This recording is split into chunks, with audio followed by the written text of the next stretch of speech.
शिंदे और फडणवीस को मुख्यमंत्री पद की रेस से बाहर रखने से बीजेपी को क्या फायदा हुआ? फिलहाल एकनाथ शिंदे महाराष्ट्र के मुख्यमंत्री हैं। सभी जानते हैं जब यही बात अमित शाह बोल देते हैं तो मतलब बदल जाता है। बीजेपी के संकल्प पत्र की घोषणा के मौके पर अमित शाह का बयान असल में इसी आशंका को मजबूती देता है। बीजेपी ने महाराष्ट्र विधानसभा चुनाव जीतने के लिए तकरीबन हर नुस्खा आजमाया है। हिंदुत्व का एजेंडा आगे बढ़ाने से लेकर मुख्यमंत्री के चेहरे पर रहस्य बनाने की कोशिश तक। ये सब शायद इसलिए भी क्योंकि उद्धव ठाकरे के तख्ता पलट के बाद बीजेपी सत्ता पर काबिज तो हो गई, लेकिन लोकसभा चुनाव के नतीजों ने दिग्गज नेताओं के कान खड़े कर दिए। नमस्कार, आप देख रहे हैं न्यूज कॉल 24। देश दुनिया की हर छोटी बड़ी खबर सीधे आपके स्क्रीन पर। न्यूज कॉल 24 के खास प्रोग्राम ओपिनियन भारत में आपका स्वागत है। बात समझनी है तो पूरी सुननी पड़ेगी। नई सोच और नए नजरियों को लेकर मैं हूं आपके साथ सुशील गिरीश। सच के साथ सच को समझने के लिए वीडियो में आखिरी तक बने रहिए। बीजेपी के संकल्प पत्र की घोषणा के मौके पर केंद्रीय गृह मंत्री अमित शाह ने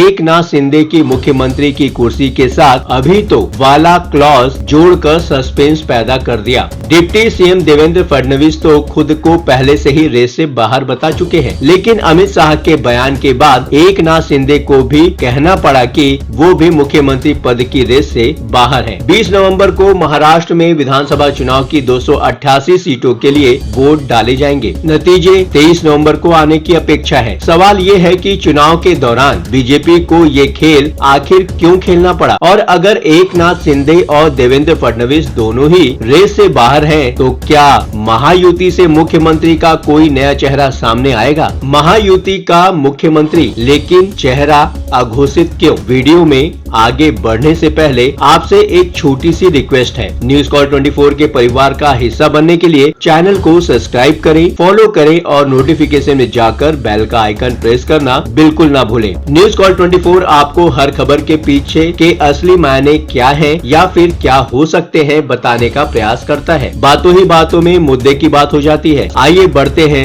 आज के मुद्दे की तरफ। महाविकास अघाड़ी की सरकार गिरने के बाद बीजेपी ने महाराष्ट्र के मुख्यमंत्री रह चुके देवेंद्र फडणवीस को डिप्टी सीएम बना दिया, लेकिन आला कमान का ये फैसला महाराष्ट्र बीजेपी के कई नेताओं को भी अच्छा नहीं लगा था, और लोकसभा चुनाव के नतीजे आने के बाद देवेंद्र फडणवीस के इस्तीफे की पेशकश भी कहीं न कहीं उसी मनोदशा का हिस्सा था। चुनाव में मुख्यमंत्री का चेहरा न घोषित करना हर पार्टी की स्ट्रेटेजी का हिस्सा होता है। फिलहाल सत्ताधारी महायुति और महाविकास अघाड़ी के बीच एक कॉमन बात भी यही है। उद्धव ठाकरे ये जरूर चाहते थे कि उनको एमवीए का सीएम फेस घोषित कर दिया जाए, लेकिन वहाँ भी शरद पवार और राहुल गांधी अपनी अपनी रणनीति पर काम कर रहे हैं। सवाल उठने पर देवेंद्र फडणवीस कई बार बोल चुके थे कि महाराष्ट्र विधानसभा चुनाव 2024 मौजूदा मुख्यमंत्री एकनाथ शिंदे के नेतृत्व में ही लड़ा जा रहा है, लेकिन चुनाव बाद महायुति के मुख्यमंत्री का फैसला सीटों के आधार पर ही होना है। देखा जाए तो एक तरीके से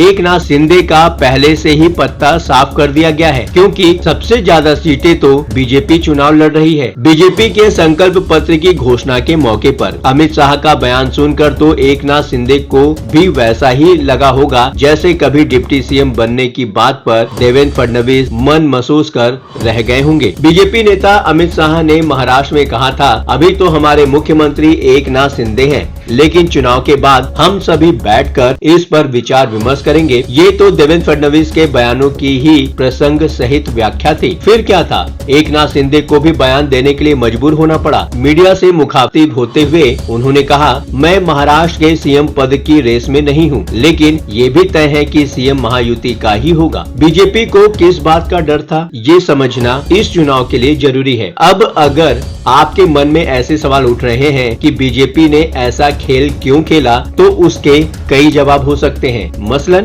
क्या बीजेपी ने सत्ता विरोधी लहर के डर से मुख्यमंत्री का चेहरा छुपाने का फैसला किया? लोकसभा चुनाव के नतीजे बीजेपी के पक्ष में नहीं आए थे, जिसके तमाम कारण हैं, लेकिन सत्ता विरोधी लहर भी तो एक परेशानी खड़ी कर सकती थी। क्या बीजेपी को हिंदुत्व के एजेंडे पर भरोसा नहीं रहा? लोकसभा चुनाव में ही अयोध्या में बीजेपी की हार को इसी तरह से लिया गया, लेकिन महाराष्ट्र चुनाव में यूपी यूपी के मुख्यमंत्री योगी आदित्यनाथ के बटेंगे तो कटेंगे और प्रधानमंत्री नरेंद्र मोदी के एक है तो सेफ है पर खूब चर्चा हुई। महायुति में सत्ता के हिस्सेदार और डिप्टी सीएम अजित पवार की ही तरह पंकजा मुंडे और अशोक चौहान जैसे नेताओं ने भी इस एजेंडे से खुद को अलग कर लिया है। क्या बीजेपी लोकसभा चुनाव जैसे नतीजों की आशंका उसे सता रही है? कहीं बीजेपी को ये डर तो नहीं था कि अगर एकनाथ शिंदे को महाराष्ट्र के लोकसभा चुनाव जैसा ही फैसला सुना देंगे और सहानुभूति का फायदा उद्धव ठाकरे कैंप को मिल जाएगा? अगर एकनाथ शिंदे और देवेंद्र फडणवीस को मुख्यमंत्री पद की रेस से बाहर रख क्या बीजेपी प्रधानमंत्री नरेंद्र मोदी के चेहरे पर चुनाव लड़ रही है? 2023 के विधानसभा चुनाव में तो बीजेपी ने यही प्रयोग किया था, लेकिन लोकसभा चुनाव के नतीजे आने के बाद मोदी के जादू पर भी सवाल खड़े होने लगे थे। हालांकि हरियाणा की सत्ता में वापसी के साथ चीजें काफी हद तक बदल चुकी हैं। महाराष्ट्र में किसके वादों पर भरोसा करेंगे वोटर? आप अपने विचार और अपनी भावनाओं को कमेंट के माध्यम से देश में पहुंचा सकते हैं। ये प्लेटफॉर्म है जनता का, आपका,